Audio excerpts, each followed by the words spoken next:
Nenhum ser humano, por vontade própria, decide seguir a Deus, pois todos nós somos maus. Já diria em João 3,19, que a luz veio ao mundo e os homens amaram mais as trevas do que a luz, porque suas obras eram más.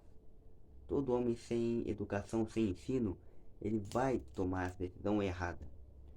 Tenta, só imagina uma criança sem educação nenhuma, sem ensino nenhum. Ela vai fazer exatamente o que ela quiser.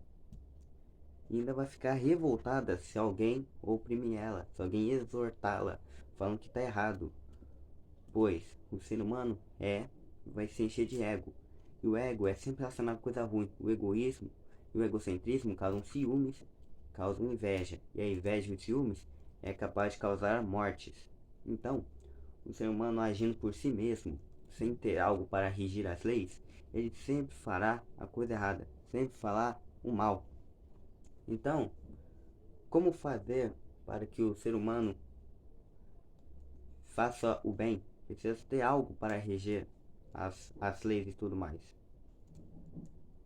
Se o ser humano vivendo para si mesmo é ruim, a humildade, pela lógica, é o melhor caminho, onde o outro é mais importante que você. Mas por quê? O ser humano vivendo por si mesmo, vivendo pelo seu ego, ele vai colocar ele acima de seus amigos. Ele vai colocar ele acima de sua família. Vai colocar ele acima de tudo. Então, se ele precisar sacrificar o seu amigo ou algum familiar para seu próprio benefício, ele fará isso. E no final, ele acabará sozinho. Então, o homem não pode viver para si mesmo. Para sua própria sobrevivência, para sua própria vivência, o ser humano precisa viver para o outro. É algo lógico.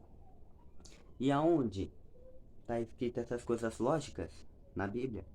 Um dos maiores princípios da Bíblia é a humildade. Tem vários versículos na Bíblia dizendo sobre isso. Praticamente inteira fala sobre isso. Eu vou ler só alguns. Vou começar por João, que é o apóstolo do amor. Tudo que você for ver de João, ele fala de amor, ele fala com muito carinho, com muito cuidado. Ele é, ele é, ele é o cara do amor, era um cara romântico. Vou lá para João 3:11, que diz o seguinte: porque esta é a mensagem que ouvistes desde o princípio, que nos amemos uns aos outros, não como Caim, que era do maligno, e matou a seu irmão. E por que causa o matou? Porque as suas obras eram más e as de seu irmão justas. Meus irmãos, não vos maravilheis se o mundo vos odeia. Não sabemos que passamos da morte para a vida, porque amamos os irmãos. Quem não ama seu irmão permanece na morte. Qualquer que odeia seu irmão é homicida, e vós sabeis que nenhum homicida tem a vida eterna, permanecendo nele. Conhecemos o amor nisto, que ele deu a sua vida por nós, e nós devemos dar a vida pelos irmãos. Quem, pois, tiver bens do mundo, e vendo seu irmão necessitado lhe cerrar as suas entranhas, como reside nele o amor de Deus? Meus filhinhos, não amemos de palavra nem de língua, mas em obra e em verdade. Aqui, ele simplesmente está dizendo que todo aquele que não ama seu irmão é homicida, é assassino. Mas por quê?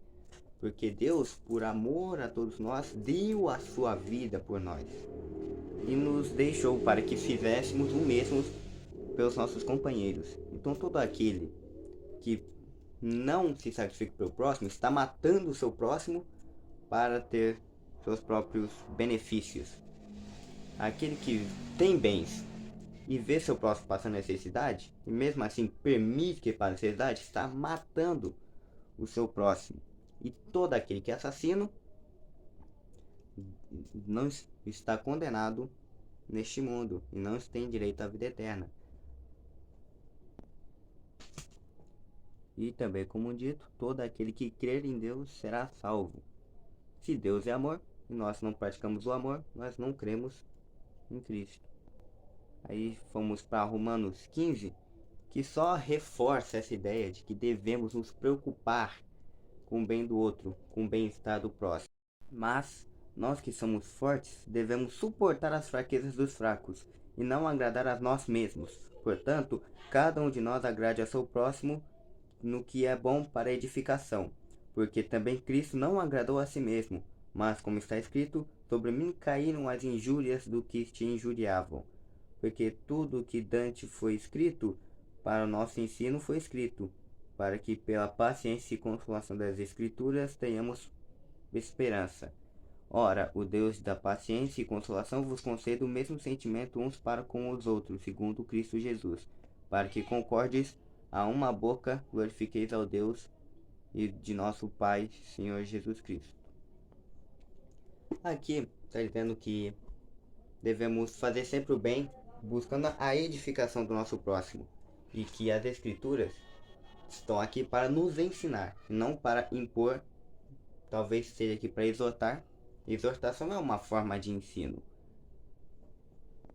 E que Cristo, que é o dono de todas as Escrituras, é a palavra de Deus, e Jesus Cristo é o próprio Deus, veio e não tentou agradar a si mesmo. Tudo que ele nos ensina é para nos ensinar. Não é para ele ou porque se sente bem, ou para ele se sentir melhor, ou porque ele precisa. Ele fala isso para que nós não sejamos condenados, para que nós consigamos viver com ele, para que nós sejamos felizes, para que nós estamos bem e tenhamos a vida eterna, tenhamos uma vida plena e segura. Mas amar aquele que nos ama, que nos quer o bem, é muito fácil. E amar aquele que nos quer o mal? Em Mateus 5, Jesus dá um mandamento, que é o seguinte. Mateus 5,38. Ouviste o que foi dito, olho por olho e dente por dente. Eu, porém, vos digo que não resistais ao mal, mas, se qualquer te bater na face direita, oferece-lhe também a outra. E ao que quiser pleitar contigo e tirar-te a túnica, larga-lhe também a capa. E se qualquer te obrigar a caminhar uma milha, vai com ele 2. Dá quem te pedir, e não te desvies daquele que quiser tomar emprestado de ti. Ouviste o que foi dito, amarás o teu próximo e odiarás o teu inimigo. Eu, porém, vos digo, amai os vossos inimigos e bendizei o que vos maldizem. Fazei bem aos que vos odeiam e orai pelo que vos maltratam e vos perseguem, para que sejam filhos do vosso Pai que está nos céus. Porque faz que o seu sol se levante sobre maus e bons, e a chuva desça sobre justos e injustos. Pois se amardes os que vos amam, que galardão tendes? Não fazem os publicanos também o mesmo? E se saudardes unicamente os vossos irmãos, que fazeis demais? Não fazem os publicanos também assim? Sede-vos, pois, perfeitos, como é perfeito o vosso Pai que está no céu. Versículo, simplesmente, vamos traduzir essa passagem aqui. Simplesmente está dizendo, se alguém te der um tapa na face direita, ou seja, rejeitar, te humilhar, é para você dar a outra cara a tapa também. Não se revida humilhação com violência. Você deixa. Você está sendo humilhado assim como o próprio Jesus Cristo foi humilhado. E se alguém te obrigar a andar por 1 quilômetro, que você ande 2. Porque abençoar é a única forma de lidar com a maldição. Então, se ele te pede para andar por 1 quilômetro, andar por 2, você estaria fazendo uma maravilha para o outro, porque eles têm menos trabalho, você sacrificou por ele. Então ele não te amaldiçoou, ele não te obrigou a fazer nada, ele não te forçou a nada, você fez por vontade própria. Ele vai sair como um abençoado e não como um amaldiçoador. E Jesus diz também para abençoarmos aqueles que nos maldizem e amarmos aos nossos inimigos e a orar pelos que nos perseguem. E agora eu vou ver uma outra tradução. Aqueles que amam somente os que amam, porque esperam que lhe dê alguma recompensa. Até os cobradores de impostos fazem isso. Se vocês falam somente com seus amigos, não estão fazendo nada demais. Até os pagãos fazem isso. Sejam perfeitos, assim como Cristo é perfeito. E é isso. Esses 2 últimos versículos do texto resumem tudo o que Jesus falou nessa passagem inteira.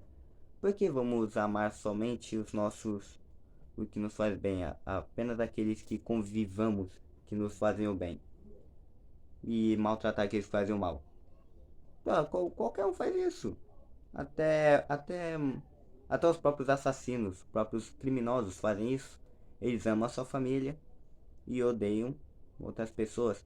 Até aqueles que te cobram, governadores, estado, eles amam muita gente e não assim te cobram. O que você vai estar fazendo diferente? Jesus quer que seja muito diferente, que nós praticamos o amor. Mas que amor é esse? Está escrito em Hebreus 13:1, que permaneça o amor fraternal. E o que é amor fraternal? Vamos ler aqui.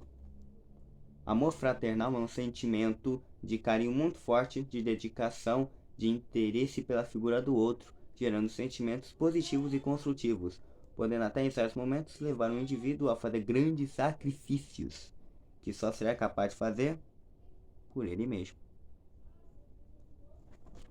Tudo isso que eu acabei de ler nesta bendita coisa aqui resume a amor fraternal, o amor de sacrifícios.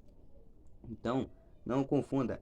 Deus não aceita qualquer tipo de amor. Sempre quando Deus fala amem uns aos outros, ele sempre se refere ao amor fraternal.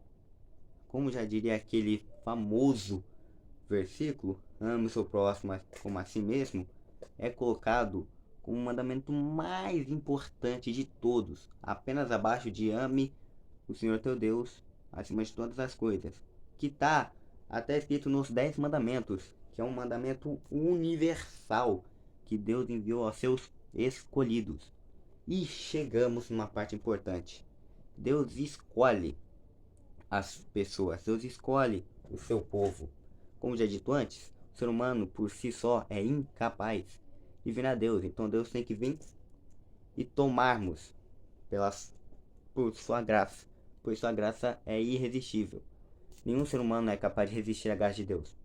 Todo aquele que for escolhido por Deus, em algum momento, será pego por ele e verá a verdade, assim como Paulo. Os métodos que Deus usa para escolher é dele. Somos incapazes de saber. Podem ser de várias formas, assim como foi com Paulo, Noé, Abraão, Jeremias, Jonas. Ele escolhe de maneiras infinitas. Pensando assim, se Deus já tem seus escolhidos, por que precisamos pregar o Evangelho? Como dito, Deus tem várias formas de escolher. E se nós estamos aqui e Deus já escolheu, para que nós vivemos? Por que nós existimos? Por que Deus nos criou, se Ele já sabe quem vai vir ou não? Nós precisamos ter alguma missão. E não é em tudo que Deus age. Assim, age efetivamente, botando sua mãozinha lá. Deus muitas vezes ele apenas permite. Ele é soberano sobre todas as coisas. E ele nos dá a liberdade de tomar nossa decisão. E ele é soberano sobre nossa própria decisão. Como diz uma parte de Êxodo, Deus endurece o coração do faraó. Então, o coração do faraó endureceu por conta de Deus. Deus precisou mandar 10 pragas. Ele podia mandar só uma e já estava tudo certo. Mas não, ele preferiu mandar 10. Segurar até 10 pragas. Para quê? Toda uma simbologia de Deus, tem todo um significado, tem todo um ensinamento por trás das 10 pragas e do que aconteceu durante as 10 pragas. Então, tudo ocorre como o consentimento de Deus. Muitas vezes Deus permite que a gente pregue o Evangelho e o Evangelho não entre na cabeça do ser humaninho. Por quê? Porque não é da escolha dele. Ele faz isso para ensinar, para termos algo a contar, para termos um testemunho, termos uma história. Se todo aquele que pregasse o Evangelho fosse salvo, não teria história, não teria testemunhos, não teriam essas maravilhas, não teriam essas graças ocorrendo. É preciso que alguns não aceitem, para aqueles que aceitem tenham testemunhos a contar. E que o testemunho deles sejam para salvar outras pessoas com coisas próprias. E se Deus pegasse todos pelo Evangelho, ele não seria um Deus amoroso, nem bondoso, nem misericordioso. Ele seria um Deus opressor. Porque ele estaria tomando a força a todos os seres da terra. E ele é um Deus misericordioso e bondoso. Bondoso, pois, mesmo com seu poder absoluto, ele permite que nós tomamos nossas próprias decisões. E misericordioso, pois mesmo com nossa imperfeição, nos permite o perdão. Ele sempre nos responsabiliza por nossas escolhas. Porque temos duas propostas. O Evangelho é uma proposta. Está escrito em Marcos 16:16. Terá salvo todo aquele que crê e for batizado. E o batismo significa uma nova vida. Uma morte para essa vida terrena, essa vida de trevas, para uma vida de luz. E aquele que não crer e se recusar será condenado. Então, mostrando que temos uma proposta. O Evangelho é uma proposta, não é uma obrigação. É sim mesmo uma proposta e deve ser entregue a todos, para que todos possam ter o direito de escolher. Que todos nós já vivemos nas trevas, já nascemos aqui, estamos aqui. E daí aparece o Evangelho como uma proposta de uma nova vida, uma vida na luz, onde tudo é claro, onde tudo é visível. Nas trevas é tudo muito escuro, nada é muito claro. Você vai caminhando e não sabe para onde você vai. Você come uma laranja, mas pode estar comendo limão, porque você não sabe, você não está vendo. Pode lhe entregar um melão e você achar que é uma melancia, uma mini melancia, essas melancias pequenas assim. Você não sabe, você não tem noção de tudo. Você age pelos seus instintos, pelos seus sentimentos. Você age por si próprio. Você não sabe se alguém está te cutucando pelas costas. Você só sente. Você não sabe se você está passando por cima de alguém. Você pode achar que é apenas o chão mais íngreme, mais rochoso. Você não sabe se você vai estar pegando numa porta ou se você vai estar tirando o seu irmão da sua frente. Você não sabe, você não está vendo. Nas luzes é tudo muito claro. Você tem plena noção do que você está fazendo. Vendo assim, somos totalmente responsáveis por nossas escolhas, por nossas decisões, por nossos atos. Porque nós, a partir do momento que temos a proposta entre a luz e as trevas, nós preferimos ficar aqui, vamos ser responsabilizados por ficar aqui. E Deus e a luz, Deus e a luz são a mesma coisa. Ele é a luz do mundo, pão da vida, o cordeiro que desceu do céu, a fonte de águas vivas. Ele sempre se declara: eu sou a fonte de águas vivas, eu sou a luz. Então, a luz, Deus é uma coisa. A luz, ela atrai muito. Quem vive nas trevas do nada aparece uma luz, sente tentado a seguir ela. E muitos seguem, mas alguns preferem ficar aqui. E isso é da vontade de Deus, que essas pessoas fiquem nas trevas. Pois Deus não pode, até pode, mas Ele não quer, da vontade dele. Ele conhece o coração de todos.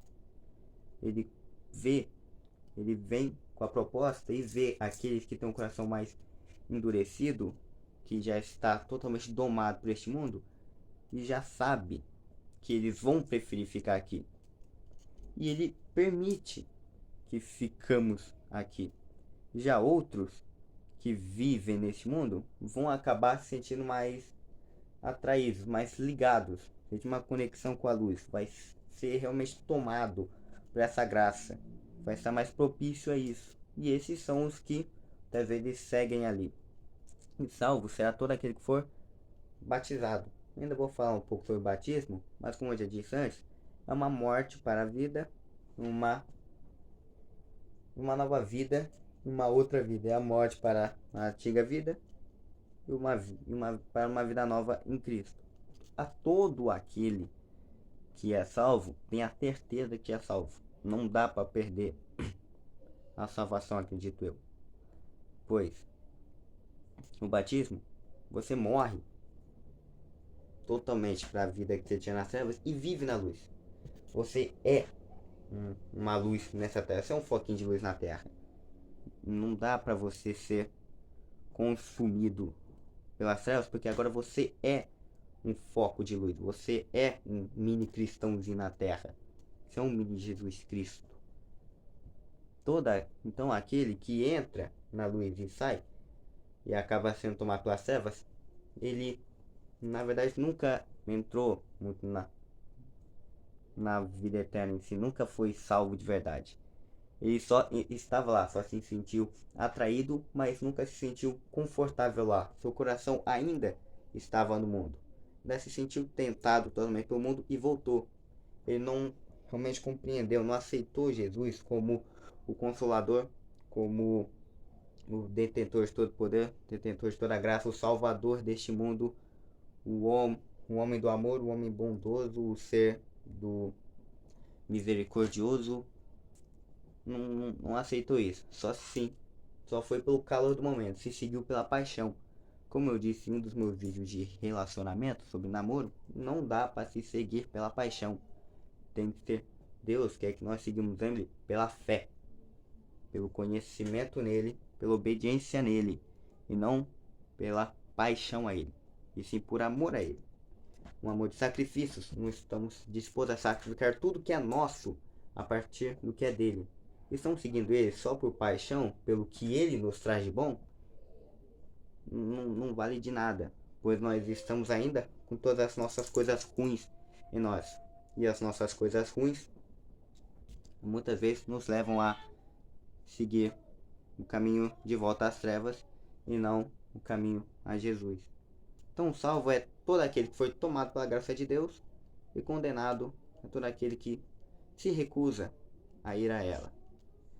Salvo é todo aquele que realmente aceitou Jesus de coração, foi batizado verdadeiramente e vive uma nova vida. E realmente faz a diferença nessa terra. Então, veja essas ações, veja o que você realmente está fazendo, busque conversar com Deus, ter realmente uma conversa. Deus é seu pai, você não conversa com seu pai, faz com ele, vai tendo troca mais ideia aí, e porque às vezes você só foi consumido pela graça e realmente não aceitou que ela é a única coisa que pode te salvar. Você só está nela porque se sente bem, mas seu coração ainda está no mundo. E Deus não vai te obrigar a seguir ele se você não quiser, pois ele conhece seu coração. E seu coração ainda está condenado às trevas e não à luz. Ele pode mudar a sua visão. Ele pode fazer com que você entre nele e permaneça. Mas não é sempre que Deus vai fazer isso. Porque ele permite que você tome suas próprias escolhas. Ele permite que você escolha entre as duas vidas. Mas ele sempre te deixa claro que você será responsabilizado pela sua escolha.